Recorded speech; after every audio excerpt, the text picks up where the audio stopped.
What do you believe? What do you think happens when we die? Well, so I can make some unassailable statements about what happens when you die. So you spend your life eating food. Food has a calorie content, and calorie is a source of energy. Calorie is a unit of energy. You bring it in, and then the energy is available for you to maintain your body temperature at nearly 100 degrees. It's 98.6. How do you keep something at 100 degrees when nothing else around you is? You're burning energy to sustain that, because biologically we need to be at that temperature to function, okay? You also need energy to walk and to move. That's why you eat food. The moment you die, what happens? You don't maintain the energy. Your temperature drops. How far does it drop? To room temperature. At a funeral, in the casket, if you touch the hand of the person in the casket, your first thought is, the body's cold. No, it's not, it's room temperature. But it's cold compared to 100 degrees. They're no longer burning this energy. Okay, so now, every one of your molecules has energy within it. If you get cremated, that energy gets released in the form of heat.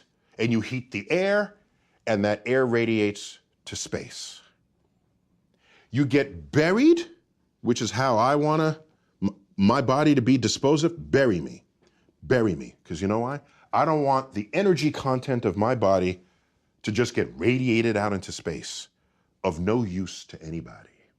Put me in the ground. Let the worms, microbes come in and out of my body, and the energy content of my body that I had assembled over my lifetime, consuming the flora and fauna of this earth, my body then returns to them. And thus is the cycle of life. I know that's going to happen because you can measure where the energy goes. And that's how I want to go out. But you're not conscious, and that's for eternity, right? Yeah, there's no evidence that I have any consciousness of anything. And by the way, is that so weird? Did you have consciousness before you were born? Were you saying, how come I'm not on Earth? My gosh, I need to be on Earth. Or where am I? No, there's just the state of non-existence. And so I'm not given any reason. But now I am born. Okay. And I can't stand the thought of non-existence. See, I already have existence. I accept Okay, it is true. We fear death because we are born knowing only life. Right. I get that. However, I take another view, because I've been asked, if you could live forever, would you? Yes. Okay, we're done with the interview. Yes. No, okay, sure, that's an attractive idea. But the way I look at it is the knowledge that I'm going to die that creates the focus that I bring to being alive. The urgency of accomplishment, the need to express love now, not later. If we live forever, why ever even get out of bed in the morning? Because you always have tomorrow. That's not the kind of life I want to lead. But why, don't you fear not being around? I fear living a life where I could have accomplished something and didn't. That's what I fear. I don't fear death. You don't fear the unknown? I love the unknown. I love the, you know what I want on my tombstone? My sister has this in her notes, because in case I can't tell anyone after I die.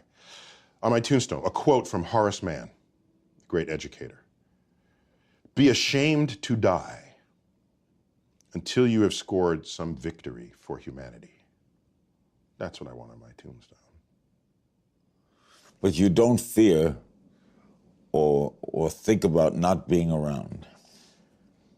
My great regret for not being around would be, it would be kind of cool to see my kids continue to grow. Don't you want to know that? Yeah, that'd be fun. I want to see what inventions would make life easier, what clever discoveries or innovations would arise out of the collective brainwork of my species. What do you think when you see religious people, when you see popes or rabbis or people who fervently believe, the Billy Grahams of the world, who are sincere and wonderful people. Yeah, of course. Who actually may be delusional that they're gone somewhere.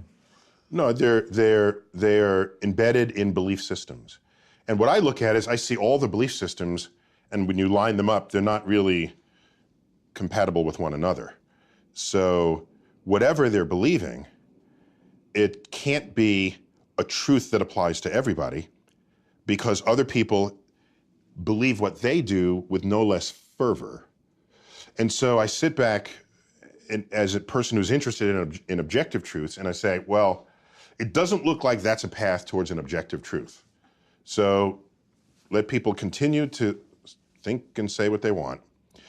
But as a citizen of a country that is not founded on a religion, it's founded with sort of a secular construct in a way that protects whatever religion you want to express. This is protected in the Constitution. The Constitution doesn't actually mention God. Right. Rather controversial in its day. And it doesn't mention God because they don't want legislation to tell you what God to worship. They knew this. They knew how governments can persecute people who had belief systems that didn't agree with the state. They knew this. So they created those freedoms. And so we have these freedoms. Go ahead. But if you're going to create legislation that has to apply to everybody, and you're now going to put your belief system into legislation, that is not a free and open democracy. And you are an amazing man.